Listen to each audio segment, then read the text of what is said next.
Hello everyone, welcome back to the channel. National pension scheme 2024 इसके बारे में बात करेंगे, जो कि retirement savings cum pension plan है। सेंट्रल गवर्नमेंट के द्वारा निकाली गई एक ऐसी स्कीम जिसमें कि आप एक इन्वेस्टमेंट अपना हर महीने या फिर हर साल आप करते चले जाते हैं और एक टाइम के बाद आपके पास एक अच्छा कॉर्पस इकट्ठा हो जाता है और वहाँ से आप जो है कुछ अमाउंट विड्रॉ कर पाते हैं और उसके बाद आपको लाइफ टाइम तक पेंशन इसमें मिलता चला जाता है।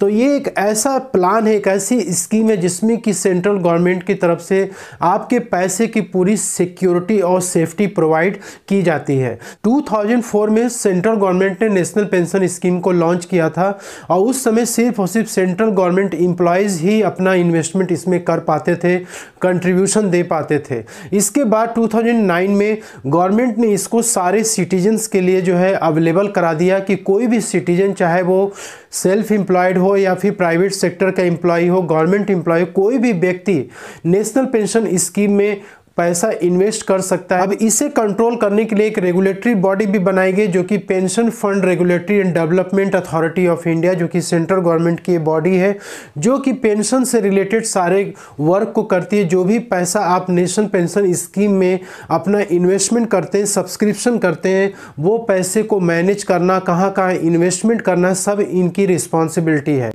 अब नेशनल पेंशन स्कीम में जो अकाउंट होता है वो आप या तो कोई गवर्नमेंट बैंक में जा कर के, या प्राइवेट बैंक में, या पोस्ट ऑफिस में, या फिर ऑनलाइन मोड में भी आप जो है अपना अकाउंट ओपन करा करके इस नेशनल पेंशन स्कीम में आप जो है अपना इन्वेस्टमेंट कर सकते हैं। अब ये जो एनपीएस अकाउंट होता है, ये एनपीएस अकाउंट दो टाइप्स के होते हैं। एक होता है टायर 1 अकाउंट और दूसरा होता है टायर 2 अकाउंट।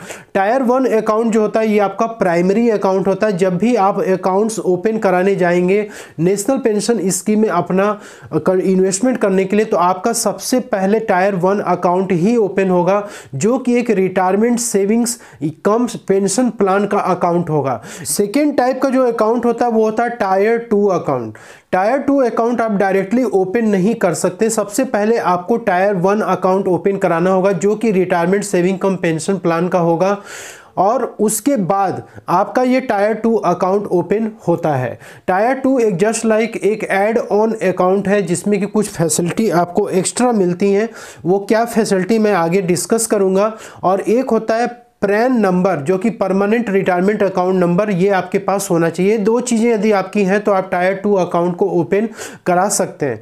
अब ये जो प्रैन नंबर है ये आपको जब टायर 1 अकाउंट आप ओपन करते हैं तभी आपको ये दे दिया जाता है। नेशनल पेंशन स्कीम में अकाउंट ओपन करने से आपको दो बेनिफिट्स काफ़ी अच्छे देखने को मिलते हैं। सबसे पहला तो ये है कि आप जब इसमें अपना पैसा इन्वेस्ट करते चले जाते हैं तो एक टाइम के बाद आपकी जब कॉर्पस इकट्ठी हो जाती है तो वहाँ पे आपको कुछ पैसा लमसम में विड्रॉ करने का एक फैसिलिटी दी जाती है, और उसके बाद आपकी एक पेंशन जो है चालू हो जाती है, ताकि आप किसी के ऊपर डिपेंड ना रहें, आपकी पेंशन आती रहे, उससे आपका जो भी है घर का खर्च चलता रहे। एक फैसिलिटी ये है। दूसरी फैसिलिटी ये है कि आपको टैक्स की बेनिफिट्स भी इसमें देखने को मिलती है।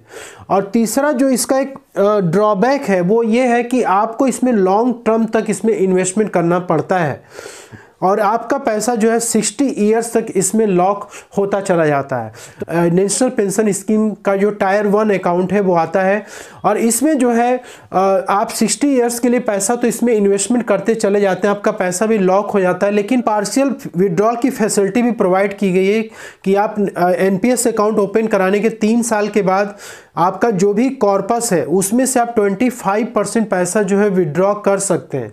लेकिन शर्त यह है कि इसमें सिर्फ और सिर्फ आप ही का पैसा इसमें इन्वेस्टेड होना चाहिए। जैसे कोई एम्प्लॉय है तो एम्प्लॉय भी कंट्रीब्यूट करता है एनपीएस में और उसका एम्प्लॉयर भी करता है, तो एम्प्लॉयर का जितना पैसा उसमें इकट्ठा रहेगा वो पैसा आप विड्रॉ नहीं कर पाओगे, सिर्फ और सिर्फ आपका ओन कंट्रीब्यूशन ही आप विड्रॉ कर पाओगे। तो 25% का जो विड्रॉल है ये कुछ सर्टेन कंडीशंस होने पर ही आप विड्रॉ कर पाओगे। जैसे कि बच्चों के हायर एजुकेशन के लिए आपको पैसे की ज़रूरत है, या फिर बच्चों के मैरिज के लिए पैसे की ज़रूरत है, या फिर कोई सीरियस डिजीज़ हो गई है उसके इलाज के लिए, उसके ट्रीटमेंट के लिए ज़रूरत ज़रूरत है।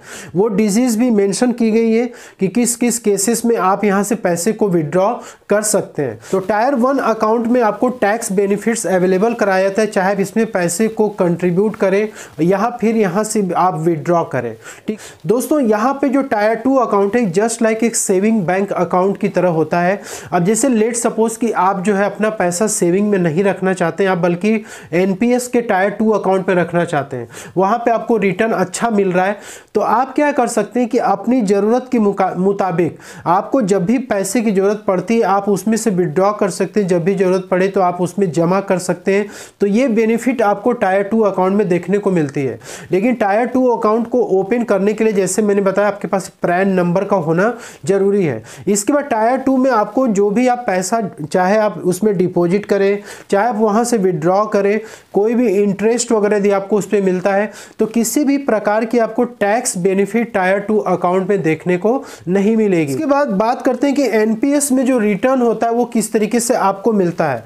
तो एनपीएस में जो कुछ भी पैसा डिपॉजिट किया जाता है, जैसे मैंने बताया उसकी एक रेगुलेटरी बॉडी है IREDA, और वो फंड मैनेजर्स को अपॉइंट करती है, वो लोग फंड को मैनेज करते हैं। अब वहाँ पे जो आपका पैसा होता है, जो कॉर्पस होता है, उसको क्या किया जाता है, अलग अलग एसेट क्लास में डिस्ट्रीब्यूट किया जाता है, जैसे इक्विटी में, कॉर्पोरेट बॉन्ड्स में, गवर्नमेंट सिक्योरिटीज़ में, और भी अलग अलग ऑप्शंस में पैसे को डिस्ट्रीब्यूट किया जाता है। तो एनपीएस में फिक्स्ड डिपॉजिट या पीपीएफ के मुकाबले जो है रिटर्न ज़्यादा देखने को मिलते हैं, लेकिन उसके लिए आपको शुरू में अपना ऑप्शन चूज़ करना पड़ेगा।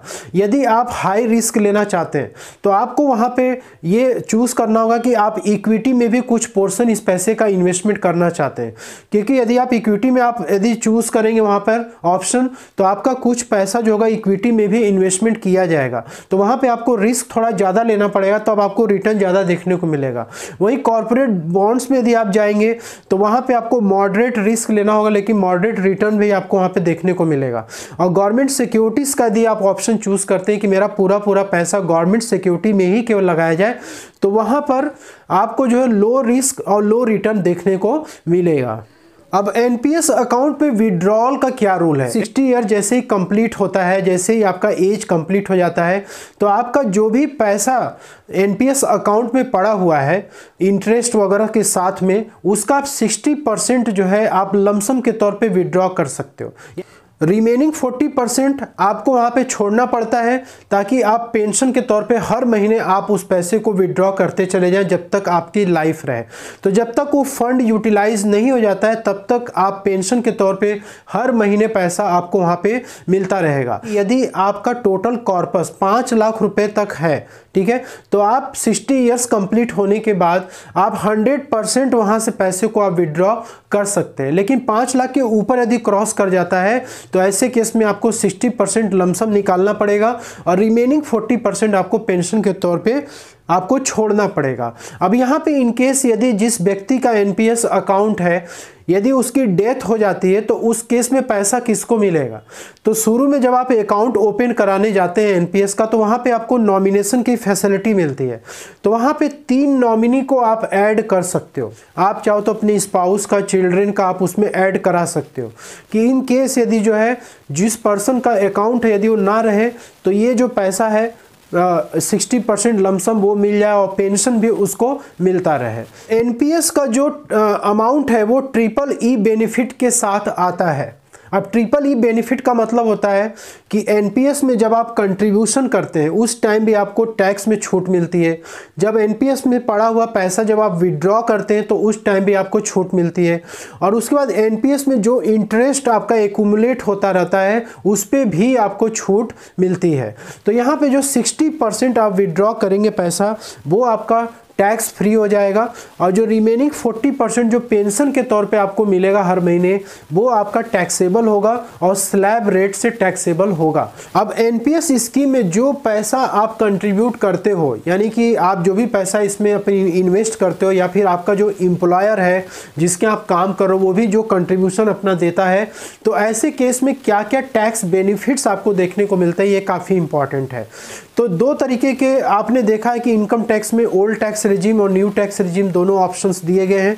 तो ओल्ड टैक्स रिजीम में आपको टैक्स का डिडक्शन जो पैसा आप इन्वेस्ट करते हो उसमें कैसे मिलता है। तो सेक्शन 80 CCD 1 में आपको एनपीएस कंट्रीब्यूशन का डिडक्शन देखने को मिलता है। ठीक है, तो 80 सीसीडी को दो पार्ट में किया गया है, 80 सीसीडी 1 और 80 सीसीडी 1B। ठीक है, अब 80 सीसीडी 1 में एम्प्लॉय जो अपना कंट्रीब्यूशन करता है, चाहे वो एनपीएस हो चाहे अटल पेंशन योजना हो, यदि उसमें अपना कंट्रीब्यूशन करता है उसका जो डिडक्शन होगा वो 10% of basic salary plus DA होगा। इतना जो है अमाउंट मैक्सिमम जो है वो क्लेम ले सकता है। लेकिन यहाँ पर एक लिमिट भी लगाई गई है, क्योंकि 80C का डिडक्शन, 80 ट्रिपल सी का और 80 सीसीडी का डिडक्शन कुल मिला के 1.5 लाख रुपए तक मैक्सिमम आप क्लेम कर सकते हो। तो जैसे मान लो कि आपका 80C में कुछ डिडक्शन है और आपका 80 सीसीडी 1 में जो आपने अटल पेंशन योजना एनपीएस में कंट्रीब्यूशन दिया है, इसमें भी आपका कुछ अमाउंट यहाँ पे आ रहा है, मतलब 10% ऑफ बेसिक सैलरी और डीए से ज़्यादा नहीं होना चाहिए। तो वो अमाउंट मिला करके यहाँ पे 1.5 लाख रुपये तक का आपको 80 सीसीडी 1 में डिडक्शन मिल जाता है। लेकिन न्यू टैक्स रेजिम में आपको कोई भी डिडक्शन यहाँ पे देखने को नहीं मिलेगा। इसके बाद 80 सीसीडी 1B में, अब जैसे यहाँ पर जो आपका कंट्रीब्यूशन हो रहा है वो तो आपके सैलरी से कट के जा रहा है, बाय डिफॉल्ट वो जा रहा है। ठीक है, क्योंकि वो रूल कहता है कि यदि आप सैलरी एम्प्लॉय हो तो आपके एम्प्लॉयर को भी कंट्रीब्यूशन देना है और आपको भी देना है। ठीक है, तो वहाँ पे वो बाय डिफॉल्ट जा रहा है। लेकिन उसके बाद क्या है कि आप अपनी जो भी सेविंग्स आपकी है उस सेविंग्स में आप जो है चाहते हो कि यार नेशनल पेंशन स्कीम में हम अपना कंट्रीब्यूशन अलग से करें, तो सेल्फ कंट्रीब्यूशन के केस में आपको 50,000 का जो डिडक्शन मिलता है वो अलग से मिलता है। अब यहाँ पे चाहे कोई सैलरी एम्प्लॉय हो चाहे नॉन सैलरी एम्प्लॉय हो, दोनों को ही यहाँ पे डिडक्शन मिलता है। लेकिन न्यू टैक्स रेजिम में 80 सीसीडी 1B में कोई भी डिडक्शन नहीं मिलता है। अब 80 सीसीडी 2 की बात की जाए तो यहाँ पे एम्प्लॉयर का जो कंट्रीब्यूशन होता है नेशनल पेंशन स्कीम में या फिर अटल पेंशन योजना में, तो उस केस में आपको जो डिडक्शन मिलेगा वो इसके आधार पे मिलेगा। तो एम्प्लॉयर के कंट्रीब्यूशन के केस में यदि कोई गवर्नमेंट एम्प्लॉय हो तो बेसिक सैलरी प्लस डीए का 14% वो ओल्ड टैक्स रेजिम में क्लेम कर सकता है। और दूसरी बात यह है कि यदि कोई अदर एम्प्लॉय है तो वो बेसिक सैलरी प्लस डीए का 10% वो क्लेम कर सकता है।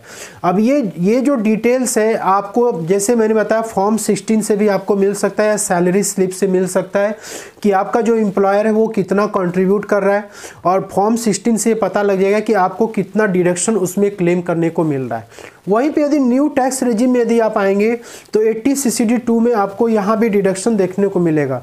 तो सिर्फ और सिर्फ 80 सीसीडी 2 का डिडक्शन ही न्यू टैक्स रेजिम में मिल रहा है, बाकी और डिडक्शन जो है आपको न्यू टैक्स रेजिम में देखने को नहीं मिलेंगे।